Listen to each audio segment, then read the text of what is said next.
ഒറ്റ മത്സരം പോലും തോൽക്കാതെ ബുണ്ടസ് ലീഗ സീസൺ അവസാനിപ്പിച്ച് ചരിത്രം കുറിച്ച് ചാമ്പ്യന്മാരായ ബയർ ലെവർകൂസൻ ഇന്ന് നടന്ന അവസാന ലീഗ് മത്സരത്തിൽ ഓക്സ്ബർഗിനെ 2-1 തോൽപ്പിച്ചതോടെ ബയർ ലെവർകൂസൻ അപരാജിതരായി ചരിത്രം എഴുതി. ബുണ്ടസ് ലീഗയുടെ ചരിത്രത്തിൽ ആദ്യമായാണ് ഒരു ടീം തോൽവിയറിയാതെ മുഴുവൻ സീസണും പൂർത്തിയാക്കുന്നത്. സീസണിൽ ഇതുവരെ തോൽവിയറിയാത്ത ബയർ ലെവർകൂസൻ നേരത്തെ തന്നെ ലീഗ് കിരീടം ഉറപ്പിച്ചിരുന്നു.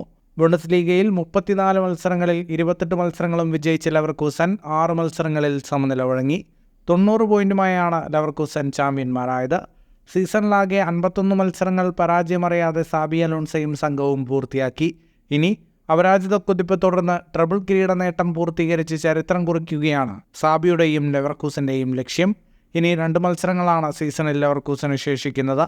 മെയ് 23 യൂറോപ്പ ലീഗ് ഫൈനലിൽ അറ്റ്ലാന്റയ്ക്കെതിരെയും മെയ് 25 ജർമ്മൻ കപ്പ് ഫൈനലിൽ FCKക്കെതിരെയുമാണ് ലെവർകൂസന്റെ ശേഷിക്കുന്ന മത്സരങ്ങൾ. ഫുട്ബോൾ ലോകത്തെ കൂടുതൽ വാർത്തകൾക്കും വിശേഷങ്ങൾക്കുമായി സ്പോർട്സ് കഫേ ഇപ്പോൾ തന്നെ സബ്സ്ക്രൈബ് ചെയ്യുക.